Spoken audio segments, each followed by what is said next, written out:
अक्सर serial killer के cases में उनके विक्टिम्स एक पर्टिकुलर ग्रुप को बिलोंग करते हैं, बट ये सीरियल किलर औरत, आदमी, बच्चा, बड़ा, बूढ़ा सबसे मार रहा था।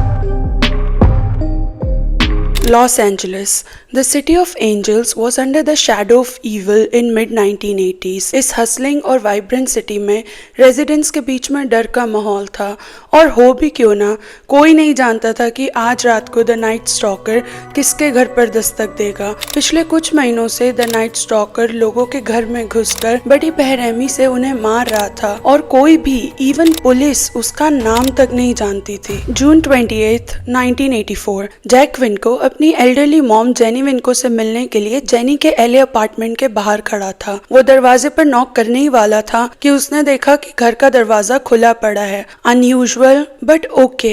जब वो घर के अंदर गया तो घर का सारा सामान बिखरा पड़ा था, but that was least of his worries, क्योंकि वहाँ उसकी मॉम की बॉडी पड़ी हुई थी, ब्लडी लाइफलेस बॉडी। जेनी के किलर ने उसके आर्म्स, लेग्स और चेस्ट पर उसे मल्टीपल टाइम्स स्टैब किया था। 9 महीने बाद मार्च 17, 1985 रात के करीब 11 बजे मारिया हर्नांडेज अपना काम खत्म करके अपने घर पहुंची। वो अपने घर का दरवाजा खोल ही रही थी कि उसे लगा कि उसके पीछे कोई खड़ा हुआ है, और जब वो देखने के लिए पीछे मुड़ी, श्योर इनफ एक अनजान आदमी मारिया की तरफ गन पॉइंट करके खड़ा हुआ था, और जैसे ही मारिया पीछे मुड़ी, ही pulled the trigger. Luckily natural response में मारिया ने अपने हाथ से अपने फेस को कवर किया, और क्योंकि उसके हाथ में उसके अपार्टमेंट की कीज थी, वो जो बुलेट थी वो डिफ्लेक्ट हो गई और उसने मारिया को हर्ट नहीं करा, पर इस सब की वजह से मारिया बेहोश हो गई थी। मारिया के अटैकर को लगा कि मारिया इज नो मोर, और अब वो मारिया के घर के अंदर गया। मारिया इस अपार्टमेंट में अपनी 34-ईयर-ओल्ड रूममेट डेल ओकाजाकी के साथ रहती थी। डेल अपने घर के बाहर ये सारा कमोशन सुन के डर गई थी, और वो किचन काउंटर के पीछे जाके छुप गई थी।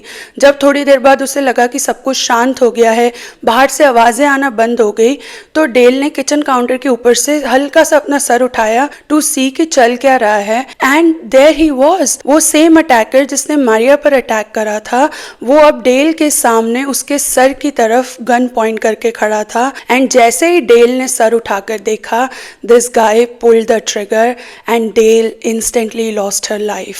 17 मार्च, सेम रात जिस दिन मारिया और डेल के घर पर अटैक हुआ, साई लियान यू अपने घर जा रही थी रात के वक्त। अचानक से एक कार उसका पीछा करने लग गई, और उस कार की वजह से साई को जबरदस्ती अपनी कार रोड के साइड पर पार्क करनी पड़ी।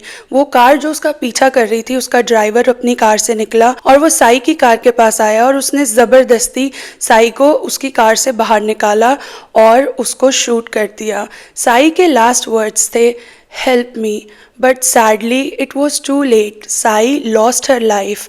एक रात में 2 मर्डर और एक अटेम्प्टेड मर्डर की वजह से एलए में फ्रेंजी पैदा हो गई थी।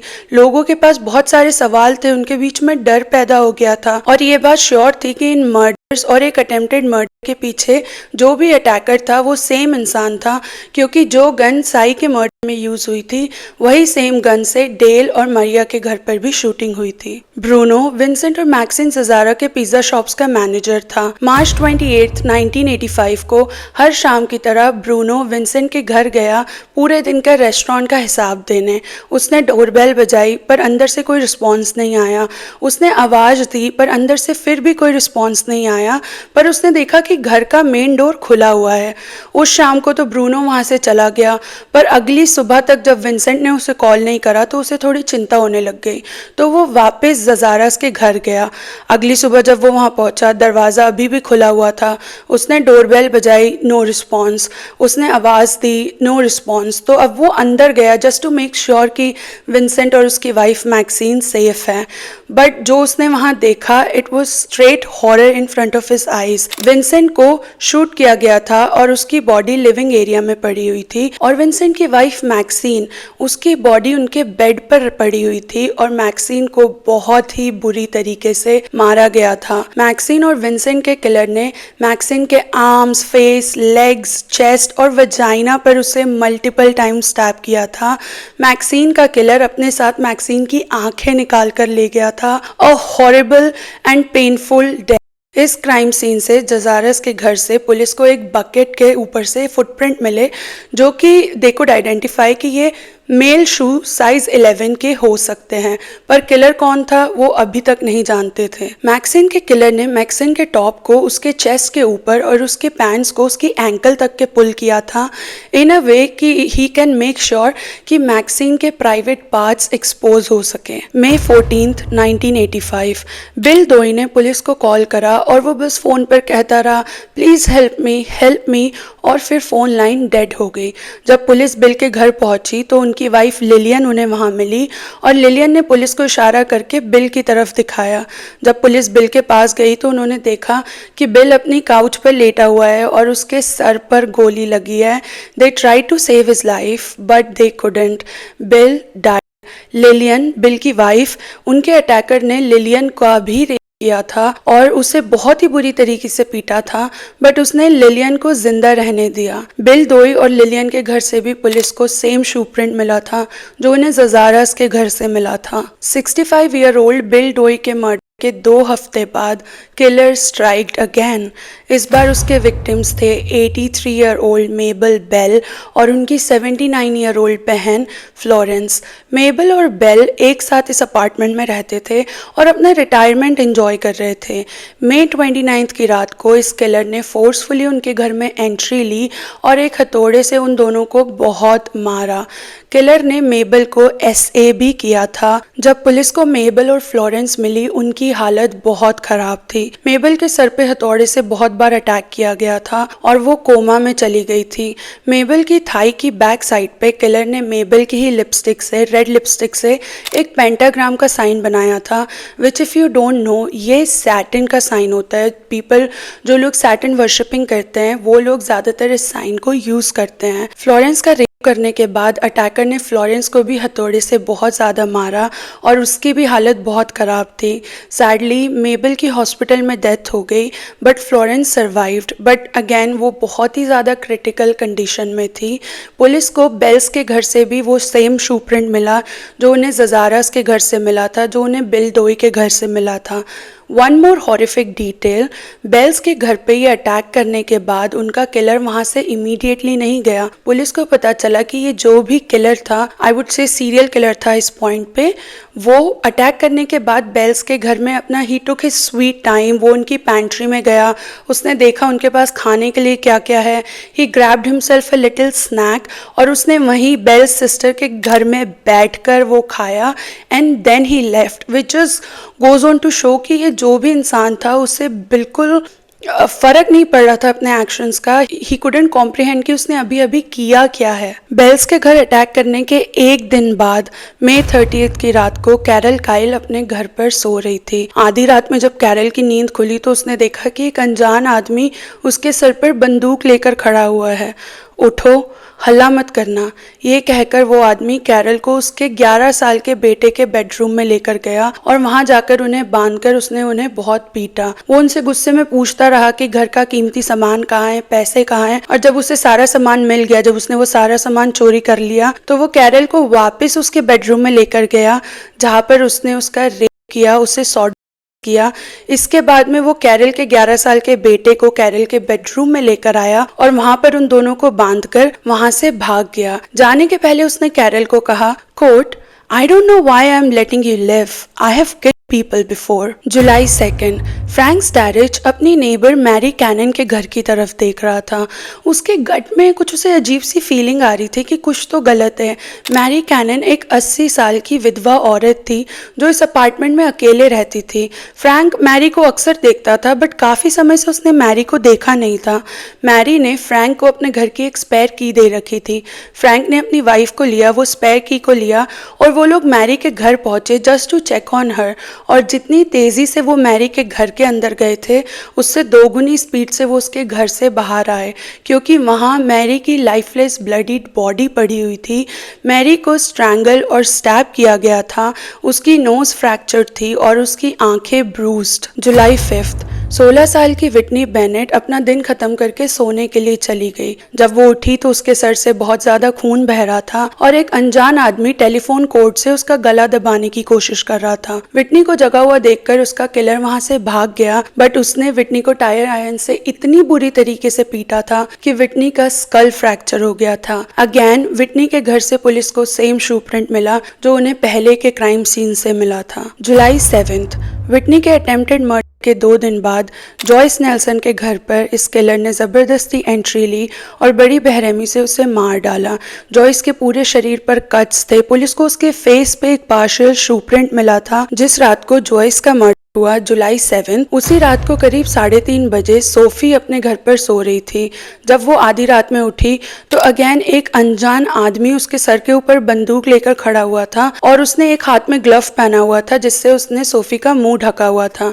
उस इंसान ने सोफी को कहा कि वो हल्ला ना करे and then he went on to rob and rape Sophie. Sophie पे अटैक करने के बाद किलर ने उसको उसके बेड से हैंडकफ करा और वो वहां से भाग गया। Did you notice something? ये जो भी बेनाम अटैकर, सीरियल किलर, रेपिस्ट था, उसके क्राइम्स की फ्रीक्वेंसी दिन पर दिन बढ़ती जा रही थी। पहले उसके क्राइम्स के बीच में कुछ महीने का, कुछ दिन का कूल ऑफ पीरियड होता था, बट अब वो एक रात में 2 से 3 लोगों को अपना विक्टिम बना रहा था, वो भी अलग अलग जगह पर। ऐसे जैसे वो अपनी किल करने की डिज़ायर को कंट्रोल ही नहीं कर पा रहा था। उसका he just wanted to kill, he just wanted to hurt people. अक्सर सीरियल किलर के केसेस में उनके विक्टिम्स एक पर्टिकुलर ग्रुप को बिलोंग करते हैं, वो एक पर्टिकुलर तरीके के होते हैं, उनमें कुछ सिमिलैरिटीज होती है और वो उन्हें कुछ स्पेसिफिक तरीके से मारते हैं जो कि इन सीरियल किलर्स का एमओ या फिर सिग्नेचर बन जाता है। बट ये सीरियल किलर औरत, आदमी, बच्चा, बड़ा, बूढ़ा, किसी भी एथनिसिटी या रेस के लोगों को stabbing, shooting, strangulations, guns, knifes, hammers सबसे मार रहा था। उसका कोई सेट पैटर्न नहीं था जो कि और भी बड़ी रिस्क पोज करता है, क्योंकि कोई भी, हर कोई उसका विक्टिम हो सकता है। उसका कोई सेट पैटर्न नहीं था, उसका कोई प्रेफर्ड वेपन नहीं था। वो कभी लोगों के घर पे चोरी करता था, कभी नहीं करता था। कभी वो अपने विक्टिम्स को ऐसे करता था, कभी नहीं करता था। उसका बेल सिस्टर के घर पे टाइम स्पेंड करना, उनका खाना खाना या फिर उसका वेट करना कि वो जो उसके विक्टिम्स है उनको आंखों में देख सके। जैसे कि डेल के घर पे उसने वेट करा जब तक कि डेल सर अपना ऊपर करे और वो उससे आई कांटेक्ट बनाए, या फिर साई के केस में उसे ज़बरदस्ती कार से बाहर निकालना ताकि वो उससे आई कांटेक्ट बना सके, वो अपने विक्टिम्स की आंखों में वो डर देख सके उनकी ज़िंदगी के आखिरी पलों में। ये चीज़ ये किलर इन्जॉय कर रहा था। He wanted to feel some sort of power over his victims, which just goes on to show कि ये जो भी किलर था वो इमोशनल सेंसिटिविटी लैक करता था और उसे अपने इन सिक एक्शंस का कोई रिग्रेट नहीं था। उसे अपने क्राइम्स के ऊपर कोई भी रिमोर्स नहीं था। जुलाई 28, मैक्सन और लीला नीडिंग हर सैटरडे की तरह इस सैटरडे को भी अपनी बेटी से ब्रेकफास्ट के लिए मिलने वाले थे, पर जब वो अपने डिसाइडेड टाइम पर अपने डिसाइडेड कैफ़े पर नहीं पहुंचे तो उनकी बेटी को थोड़ी चिंता हुई, तो उसने सोचा मैं घर जाके चेक कर लेती हूँ। जब वो अपने पेरेंट्स के घर गई तो उनका फ्रंट डोर खुला हुआ था और जब वो घर के अंदर गई तो सारा सामान, सारा घर रैंसैक किया जा चुका था। उसके पेरेंट्स की लाइफलेस बॉडी वहाँ पड़ी हुई थी।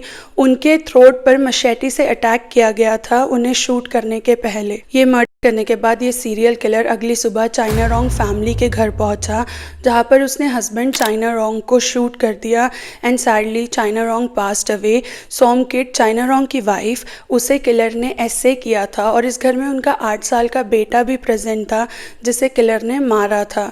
सोम किट को ऐसे करने के बाद और चाइना रॉन्ग को जान से मारने के बाद ये किलर उनके घर से उनके पैसे, वैल्यूएबल्स और वीडियो कैसेट रिकॉर्डर लेकर चला गया। चाइना रॉन्ग को मारने के लिए जो गन यूज़ करी थी इस किलर ने, ये वही गन थी जो ज़जारास को मारने के लिए यूज़ की गई थी। अगस्त 6, ये सीरियल किलर क्रिस और वर्जीनिया पीटरसन के घर पर रात में ब्रेक इन किया और उसने क्रिस और वर्जीनिया को शूट किया, बट लकीली, मिराक्युलसली, समहाउ गोली लगने के बाद भी Chris manage to chase this guy out of their house and they both survived the attack. अगस्त 8, इलियस एबावोत अपनी वाइफ सकीना और अपने 3 साल के बेटे के साथ अपने घर में सो रहा था जब अचानक से आधी रात में ये इंट्रूडर फोर्सफुली उनके घर में घुसा। उसने इलियस को शूट किया जिस वजह से इलियस की ऑन द स्पॉट डेथ हो गई और सकीना को वो एक अलग कमरे में लेकर गया, जहाँ पर उसने सकीना से कहा कि वो हल्ला ना करे वरना वो उसके बेटे को मार देगा।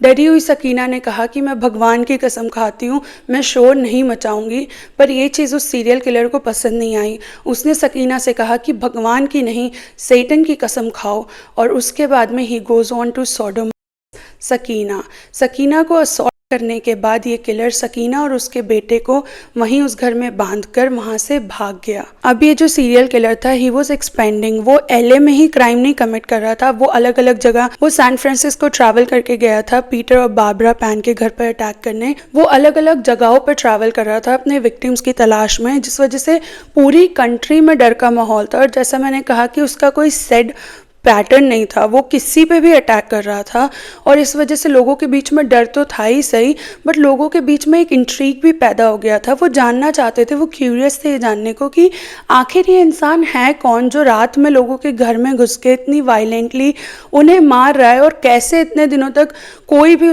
पुलिस उसे पकड़ नहीं पा रही है, वो अपने क्राइम से भागता जा रहा है। लोग जानना चाहते थे कि वो ऐसा क्यों कर रहा है, और क्योंकि इस सीरियल किलर के बारे में लोगों के पास ना उसका नाम था ना उसका चेहरा था, एक सिर्फ पुलिस स्केच था जो लोग जानते थे, बट ना ही उसकी पहचान के लिए उनके पास कुछ नहीं था। तो लोगों ने सीरियल किलर को अलग अलग नाम देने शुरू कर दिए। न्यूज़ में इस सीरियल किलर को अलग अलग नामों से बुलाने लगे, जैसे कि the valley intruder, the stalker, but वो नाम जिससे सीरियल किलर हमेशा के लिए जाना जाएगा वो था the Night Stalker. Let's talk about the Night Stalker Richard Ramirez. Ricardo Leyva Munoz Ramirez AKA Richard Ramirez का जन्म फरवरी 1960 में एल पासो टेक्सास USA की एक इमिग्रेंट फैमिली में हुआ था।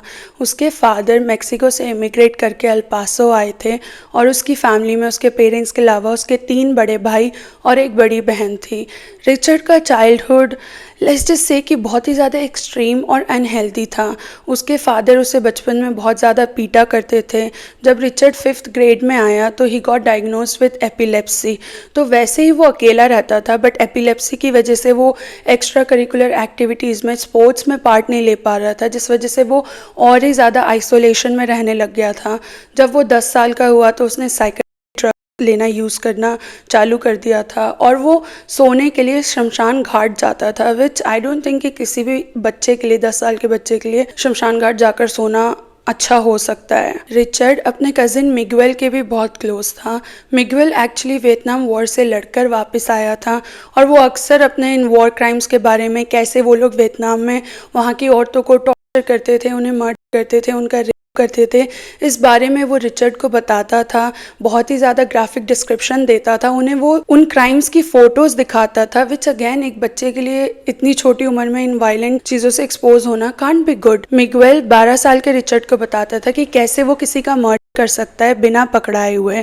जब रिचर्ड एक टीनेजर था तो मिगुएल, उसका कज़िन मिगुएल ने रिचर्ड की आंखों के सामने अपनी वाइफ को बड़ी वायलेंटली मार दिया था, विच अगेन किसी के लिए भी बहुत ही ज़्यादा ट्रॉमेटिक है वो चीज़, बट स्पेशली एक बच्चे के लिए किसी का विटनेस करना बहुत ही ज़्यादा ट्रॉमेटिक हो सकता है। रिचर्ड ने अपनी टीनेज में ही लोगों के घर में ताले तोड़ना, उनके घर में घुसकर सामान चोरी करना और सामान को बेचकर पैसे कमाना सीख लिया था। इन सामान को बेचकर वो जो पैसे कमाता था उन्हें वो कोकीन खरीदने के लिए यूज़ करता था। रिचर्ड ने अब स्कूल जाना भी बंद कर दिया था, और उसे इस उम्र में, बहुत छोटी सी उम्र में, वायलेंट देखने का भी शौक था। अब उसका इंटरेस्ट धीरे धीरे सैटेनिज्म, पैगनिज्म के बारे में जानने में भी बढ़ रहा था। रिचर्ड अब अपने शहर के लोकल हॉलिडे इन में एज ए हाउसकीपर काम करता था, बट एक दिन उसने एक लेडी गेस्ट को उनके रूम में अकेले देखा, और उसने कीज़ ली और वो उसके रूम में गया where he was trying to that lady, but luckily उस लेडी का पार्टनर समय पर आ गया और उसने उसे बचा लिया। क्योंकि ये कपल दूसरे स्टेट से स्टेट में आए थे, वो लोग बार बार कोर्ट अपीयरेंसेस के लिए स्टेट में ट्रैवल नहीं करना चाहते थे, तो इस वजह से रिचर्ड को जेल जाना ही नहीं पड़ा, क्योंकि उसके ऊपर जो चार्जेस थे वो ड्रॉप कर दिए गए। जोसेफ एल मार्टेल ने अपने एक रिसर्च पेपर में बताया कि जब एक बच्चे को बहुत छोटी उम्र से इन वायलेंट चीज़ों से एक्सपोज किया जाता है तो ये चीज़ उन्हें कहीं ना कहीं साइकोलॉजिकली डैमेज कर सकती होती है। रिचर्ड ने अपनी किलिंग स्प्री जब शुरू करी थी वो अपने अर्ली 20s में था। अक्सर सीरियल किलर अपने early 20s to mid 30s में जब होते हैं वो अपने क्राइम की पीक पर होते हैं। रिचर्ड के ट्रबल चाइल्डहुड ने कहीं ना कहीं बड़े होकर उसने जो अपनी अडल्ट लाइफ में चॉइसेस बनाई उस पर असर डाला था। Now with that being said, ऐसा नहीं है कि ये चीज़ हर किसी के लिए एप्लीकेबल होगी। हमने ऐसे बहुत से एग्जाम्पल्स देखे हैं जहाँ पर लोगों के चाइल्डहुड बहुत ही ज़्यादा ट्रॉमेटिक थे, बट बड़े होकर they go on to be they go on to become nice people in the society. So please do your own research before you form any opinions. Richard ने बहुत कम टाइम में बहुत सारे लोगों पर अटैक करा था, उसने बहुत सारे लोगों का मर्डर करा था। ऐसे जैसे कि वो अपना रेज, अपना गुस्सा, अपना एग्रेशन, अपनी वायलेंट टेंडेंसीज बस वो दिखाना चाहता था लोगों को, वो लोगों के अंदर डर पैदा करना चाहता था और वो उसे जहां मौका मिलता था he would go on to do that. कई बार पुलिस रिचर्ड को पकड़ने के नजदीक होती थी पर वो उसे पकड़ नहीं पा रही थी। पुलिस को जो शू प्रिंट इन अलग अलग क्राइम सीन्स पर मिला था, पुलिस ने जब उस शू प्रिंट को इन्वेस्टिगेट करा तो उन्हें पता चला कि ये शू प्रिंट अविया नाम के ब्रांड के 11.5 शू साइज से मिला है। पुलिस ने इस अविया ब्रांड के ओनर जेरी स्टफिल से कांटेक्ट करा and he was very helpful. उसने शू के बारे में पुलिस को काफ़ी ज़्यादा इन्फॉर्मेशन दी। उसने बताया कि ये शू अविया के एरोबिक शू रेंज के 11.5 साइज के शू का था। रिचर्ड के सर्वाइविंग विक्टिम्स ने पुलिस को बताया था कि उनके अटैकर ने ब्लैक शूज़ पहने थे, पर जब तक पुलिस इस लीड पर काम कर पाती, सैन फ्रांसिस्को की मेयर ने इस अविया शू के बारे में इंफॉर्मेशन पब्लिक में लीक कर दी थी, विच वॉजंट अ गुड मूव, क्योंकि पुलिस जानती थी कि ये जो सीरियल किलर था वो न्यूज़ ट्रैक कर रहा था, वो अपने बारे में इंफॉर्मेशन पढ़ रहा था। एंड नाउ नोइंग कि पुलिस को उसके अविया शूज़ के बारे में पता है, किलर ऑफ कोर्स अपने उन शूज़ को डिस्पोज कर देगा। अगस्त 25 रात के वक्त रिचर्ड अपने अगले विक्टिम की तलाश में एक चोरी की हुई ऑरेंज टोयोटा में घूम रहा था। जेम्स रोमेरो के 13 साल के बेटे ने अपने घर के बाहर इस ऑरेंज टोयोटा को घूमते हुए देखा और उसे कुछ अजीब सा लगा। सब लोग नाइट स्टॉकर के बारे में बात कर रहे थे, सब लोगों के बीच में डर था, तो उसने इस ऑरेंज टोयोटा कार का नंबर नोट कर लिया। इस घर के बाहर से जाने के बाद रिचर्ड ने थोड़ी दूर पे बिल कान्स और इनेस एरिक्सन के घर में ब्रेक इन करा। उसने बिल के सर पर 3 गोलियां मारी और वो इनेस को अलग कमरे में लेकर गया और उससे कहा कि मैं ही हूँ the Night Stalker, after which he went on to Inez. Richard ने इनेस को शूट नहीं करा, बट जाने के पहले उसने इनेस से कहा, quote, tell them the Night Stalker was here. Luckily Bill was able to get help and he survived. इस नेबरहुड में अटैक के बाद उस 13 साल के बच्चे ने पुलिस को उस टोयोटा कार के बारे में बताया। जब पुलिस ने उस लाइसेंस प्लेट को, उस कार के नंबर को चेक करा, तब उन्हें पता चला कि ये कार चोरी की गई थी और थोड़ा ढूंढने के बाद उन्हें ये ऑरेंज टोयोटा कार रोड के साइड पर अबैंडन मिली। पुलिस को इस कार पे से बेयरली एक फिंगरप्रिंट मिला था और जब उन्होंने इसे सिस्टम में चेक करा, they got the match, Richard Ramirez. अब उनके पास अपने सीरियल किलर का नाम और फोटो दोनों थी। विथ दैट रिचर्ड की फोटो अब हर न्यूज़पेपर में हर कॉर्नर पर चिपका दी गई थी। A big massive manhunt started. August 30, 1985 Richard अपने घर से निकला टस्कन एरिज़ोना जाने के लिए। एरिज़ोना में उसका भाई रहता था जिससे मिलने के लिए वो जा रहा था, बट जब वो एरिज़ोना पहुंचा तो उसका भाई किसी वजह से उससे मिल नहीं पाया, तो रिचर्ड वापस बस लेकर LA आ गया। बस से उतरकर रिचर्ड पास के एक कन्वीनियंस स्टोर में गया। वहाँ पर वो अपने लिए ड्रिंक खरीद रहा था, बट उसने देखा कि स्टोर में एल्डरली लेडीज़ का ग्रुप उसकी तरफ देख रहा है। शॉक में वो लोग उसकी तरफ देख रहे हैं और फिर न्यूज़पेपर की तरफ देख रहे हैं। तो रिचर्ड ने पास में पड़े एक न्यूज़पेपर को उठाया and that's when he realised कि उसकी फ़ोटो हर जगह पर लगी हुई है। रिचर्ड उस कन्वीनियंस स्टोर से बाहर निकला और वो भागने लगा। रास्ते में उसने एक कार को चोरी करने की कोशिश करी, बट इस कार की जो ओनर थी वो उस कार के अंदर थी और वो ज़ोर ज़ोर से चीखने लगी, जिस वजह से पड़ोसी इकट्ठा हो गए और वो लोग रिचर्ड को पकड़ने के लिए उसके पीछे भागने लगे। जब तक पुलिस वापस नहीं आई, रिचर्ड को उन लोगों ने, उस भीड़ ने वहीं पकड़ कर रखा। उन लोगों को लग रहा था उन्होंने एक चोर को पकड़ा, एक कार चोर को, बट भीड़ में से कुछ लोगों को रियलाइज़ होना शुरू हो गया कि एक्चुअली में ये उस वक्त का मोस्ट वांटेड आदमी था उनके सामने। Richard Ramirez was right in front of their eyes.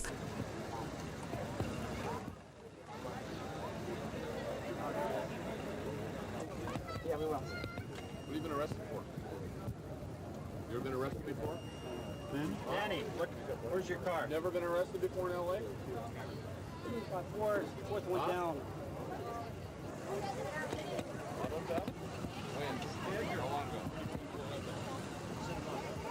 Sit up.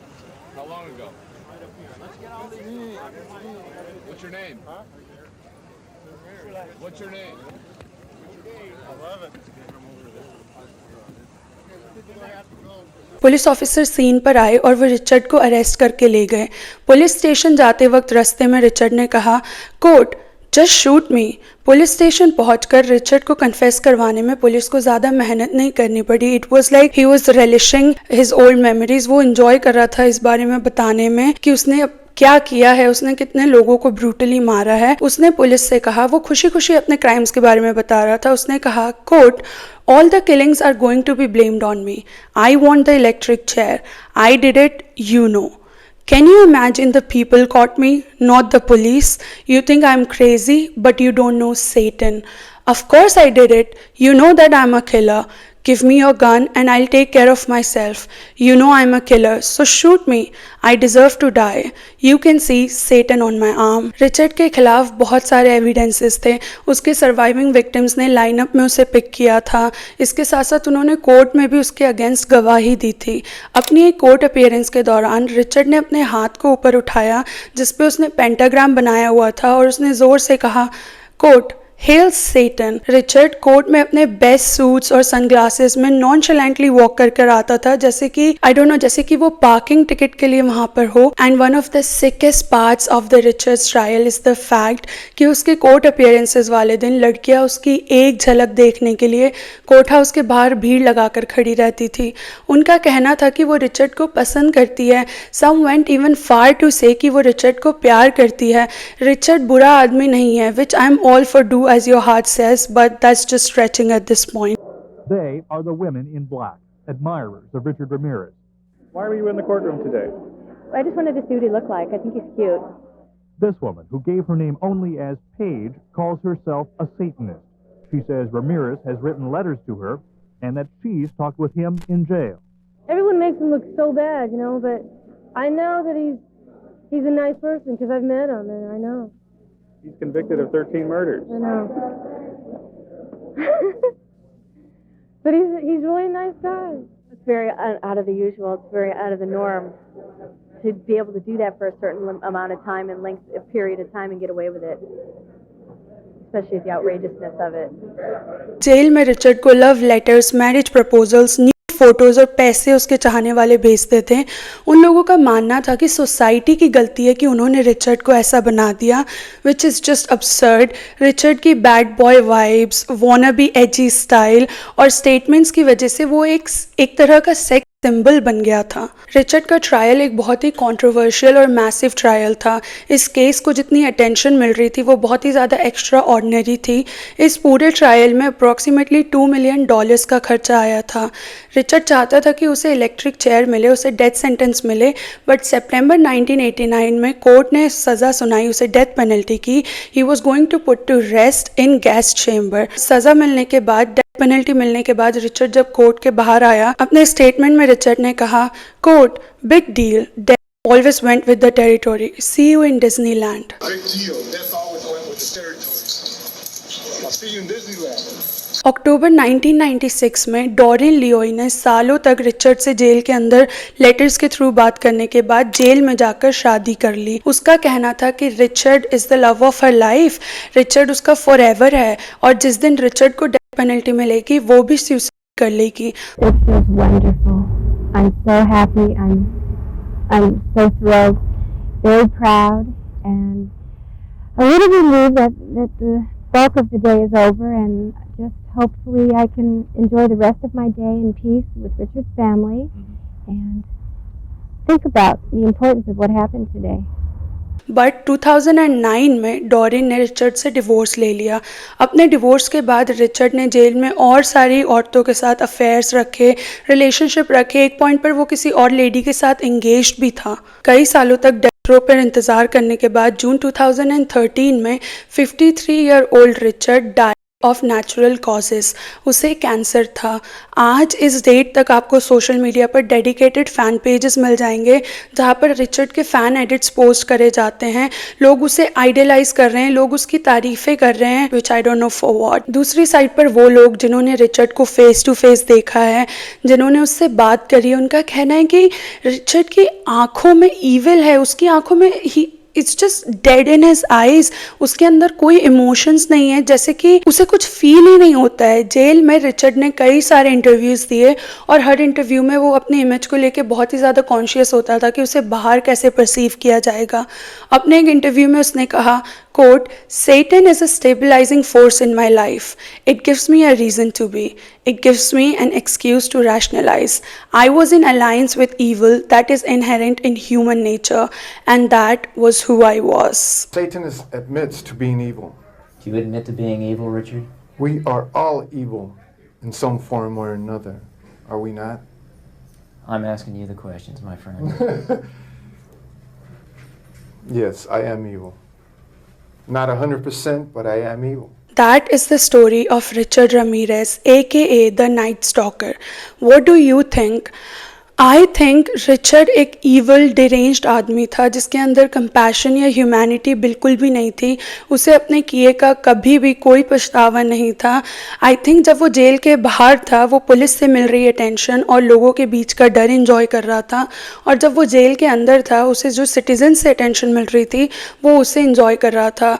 मैं जानती हूँ कि मेरा कोई राइट नहीं बनता किसी को ये बताना कि आप अपनी ज़िंदगी कैसे जियो, बट इस केस में I feel like it's my responsibility to say कि please idealise better people. Let me know your thoughts, look after yourself, and I will see you in the next video. Bye.